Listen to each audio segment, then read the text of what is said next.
சரக்கு ரயில் என்ஜின் தடம் புரண்டு ரயில் பாதையை விட்டு கீழே இறங்கி ஜல்லிக்கற்களில் சிறிது தூரம் ஓடி நின்றதால் பரபரப்பு.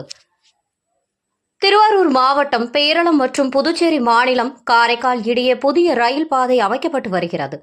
இந்த ரயில் பாதை அமைப்பதற்காக திருவாரூரில் இருந்து ஜல்லிகளை ஏற்றிக்கொண்டு 12 பெட்டிகளுடன் சரக்கு ரயில் ஒன்று பேரளம் நோக்கி சென்று கொண்டிருந்த போது ரயில் இன்ஜினில் பின்பக்க 6 சக்கரங்கள் தடம் புரண்டு தண்டவாளத்தை விட்டு கீழே இறங்கி ஜல்லிக்கற்களில் சிறிது தூரம் ஓடி நின்றது. இதனால் அந்த பகுதியில் பெரும் பரபரப்பு ஏற்பட்டது.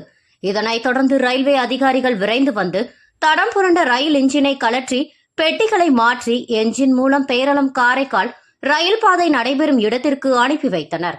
தொடர்ந்து தடம் புரண்ட ரயில் இன்ஜினை மீட்கும் பணியில் ரயில்வே அதிகாரிகள் ஈடுபட்டு வருகின்றனர்.